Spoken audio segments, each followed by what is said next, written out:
Welcome to Healthcare Marketing RX, where our goal is to help your healthcare marketing get healthy and stay that way. This video is focused on how to make sure that your reviews management system is HIPAA compliant. And by reviews management system, what we mean is you are in one way or another actively trying to get more reviews from your patients. You're asking on a regular basis, you're tracking it somehow, maybe you're using a third-party system, but one way or another, you are trying to get more reviews. You're not just, getting an occasional review from a really happy patient every once in a while who decides to leave a review on your own. And today we're focusing on the HIPAA side of a good patient management reviews management system. First, some background. This is for general information only. We are a Market Advisory Group. We are a HIPAA compliant healthcare marketing agency, but we are not lawyers. We're providing this information based on our experience as a HIPAA compliant agency, but it's general information about a marketing topic based only on our experience. Like I've said, we are not lawyers. So please do not construe this as legal advice.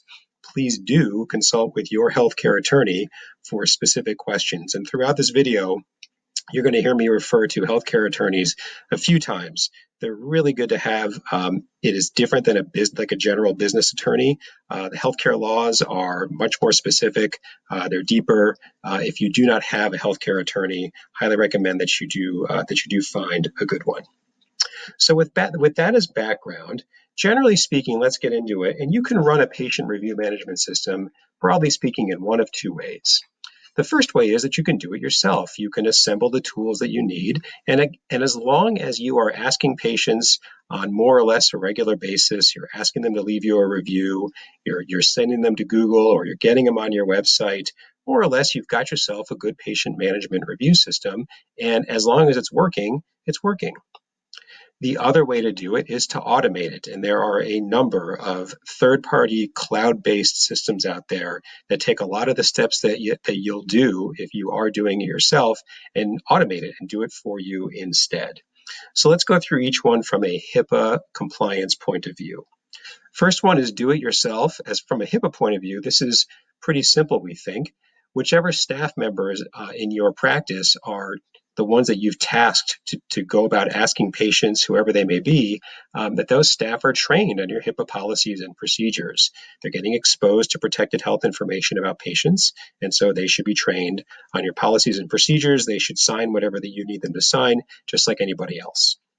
You also need to get permission from each patient if you're going to email them or text them to ask for a review, and if you're going to publish their review on your website. That, by the way, is independent of whether you do it yourself or not, but because we're talking about do it yourself, we put that in here. And then lastly, anything else that your healthcare attorney advises you to do, you probably ought to do, because again, this video is not meant to be an exhaustive survey of everything about HIPAA within the context of getting reviews. So please consult with your healthcare attorney. So the other way to get reviews is with an automated system, and man, are there a lot of them. This is just but a subset of some of the companies that are out there, Reputation.com, Birdeye, Podium, Grade.us, and so on. There's a large number of them that are standalone third-party systems. There are other like practice management systems that integrate asking for reviews. A lot of those are cloud-based as well. There's a lot of choices out there, and you need to pick one that's HIPAA compliant. So why do these review management systems need to be HIPAA compliant? Well, let's map out the process like in a very simple way of what automating asking for reviews and publishing them looks like. So on the left is that's a medical practice building, and in the middle is the cloud-based system, the icon there. So in order for the review management tool to ask for a review from a patient on your behalf, you have to give the tool that patient's cell phone number or email address. And then the tool takes that and asks those patients to go to Google, go to Facebook, Healthgrades, Vitals, whichever other review sites you choose to leave you a review. They might also send that patient to your website to leave a review, and then some other systems will take a review published on sites up here and then also republish them on your website. And all that's got to be HIPAA compliant. Well, where does HIPAA even come in? Well, it turns out if you're listening to this and you know this already, then you're ahead of the game. But just the patient's cell phone number or their email address counts as protected health information, even if there's no other information about the patient, nothing clinical, no health history, no nothing. Those two bits of information count as protected health information. And so if you're going to give that to the third-party cloud-based system, they have a responsibility to protect that PHI from loss or theft. They have a responsibility to make sure that when they send those emails out, that they're sent out in a HIPAA compliant way. Only authorized people inside that company can see it. There's usually a lot of people who work in a company who have no need to see that information, but they might have access anyway. And so they have to give you assurances that they are HIPAA compliant and that they are following those rules. You have a good clue, at least, that your reviews management tool is HIPAA compliant if two things are true. And again, these are broader, but these are to get you started. First, they'll sign something called a BAA. BAA stands for Business Associate Agreement. It's required by HIPAA. And there's a lot going on inside a BAA. They're very dense legal documents. They can be a few pages, they can be a dozen pages. But generally speaking, here's what they cover. They go through what's required of you. You are considered the covered entity in the eyes of HIPAA. The business associate, which is that cloud-based tool, or the marketing agency. If you're using a marketing agency and they are using a review management tool, you really need to have a BAA with both of them.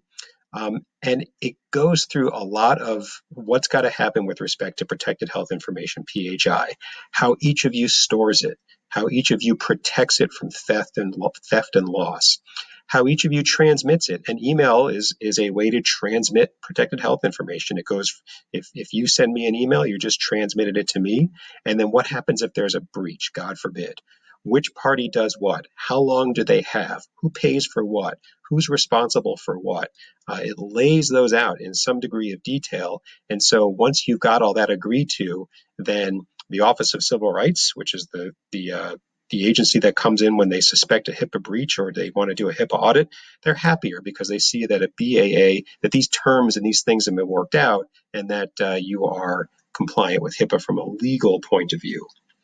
The other broad category of things that you want to see is that they talk the talk. They use appropriate wording and on their website or their materials like HIPAA compliant, encrypted systems, log in to get your data, secure storage. You don't have to see all of these terms, but you want to see terms that at least sound like these.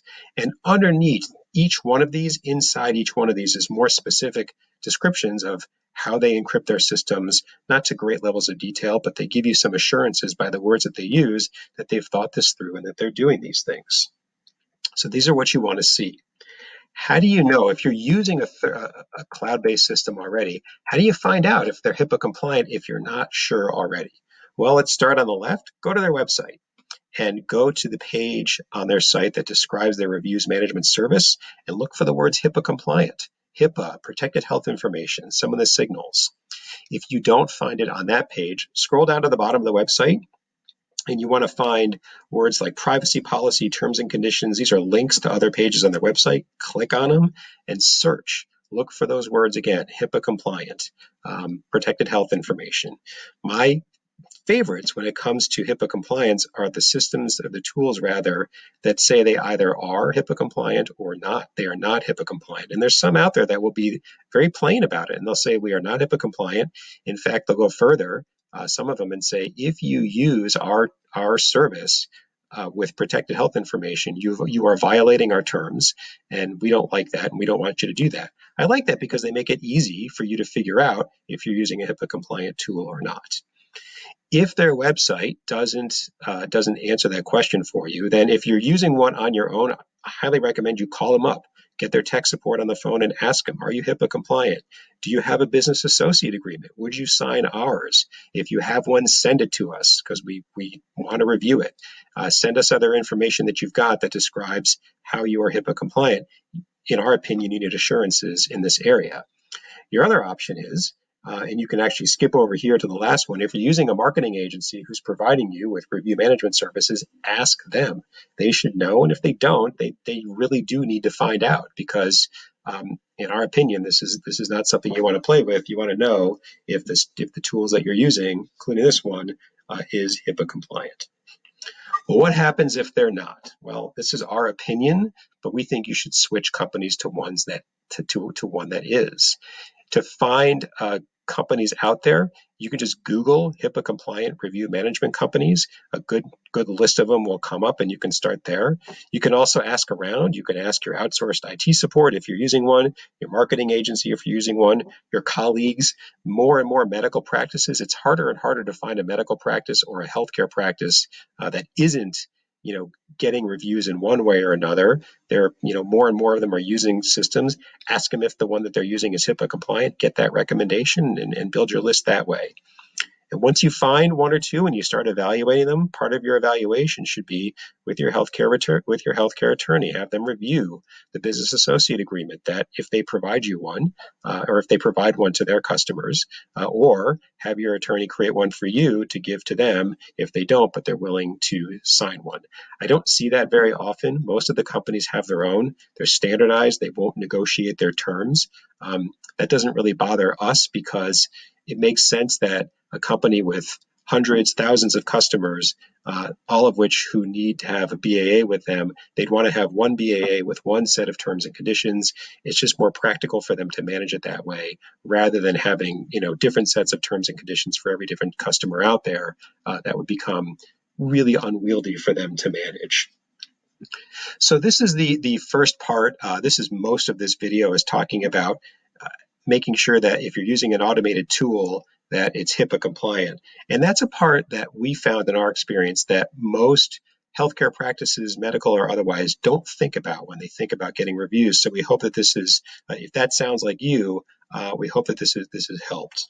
The other part of HIPAA compliance in the context of reviews, which is something that a lot of medical and healthcare practices talk about, is can you respond to a review? This is something that there's a lot of talk about, and the most honest answer we can give you is we are just not sure. We have asked, I've lost count of how many healthcare attorneys this very question. Can a medical practice or a healthcare practice respond to a patient review, whether it's positive or negative? And the reason we're not sure is because we get a variety of answers from the different healthcare attorneys that we ask. The most conservative of those attorneys say, nope, no way, under no circumstances. Simply by responding to a review, you are disclosing that there is a provider or a covered entity patient relationship, and that in and of itself crosses the HIPAA line.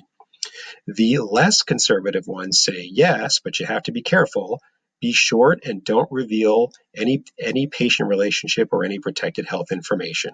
Ultimately, talk to your healthcare attorney to see what he or she says. But here's an example of a response to a review that the less conservative healthcare attorneys would say is okay. Let's say that you got a 1-star review from a patient on Google. They would say it's okay to reply with something like the following. We'd like to understand your review better. Please contact us at our phone number or our email so that we may understand it better. Full stop, that's it. You've replied to the review, which people like, and in their opinion, those healthcare attorneys, at least in their opinion, you haven't disclosed anything about the patient relationship or any protected health information. So thank you for listening to this video. That concludes what we have. One point to make is that we also have a companion video about reputation management and reviews, and that other one goes into best practices on how to do it well, how to ask for reviews. It's not as simple as it sounds, or it's not as straightforward as it sounds. About publishing the reviews on Google and on your website, etc. Learning insights from them so that you can improve your practice, and a bunch of other topics. And if you put that video together with this video, we feel, at least we try to design these two videos so that you can get a really good start on bringing effective patient review management, reputation management into your practice. So together, they'll help you get started. And then lastly, a little plug, our library of healthcare marketing RX videos is growing. If you come back to the webpage that you found this video on, you'll soon see more. You will see more. And for more information about us, we are Mark Advisory Group. You can go to our website, www.markadvisorygroup.com. Thank you very much.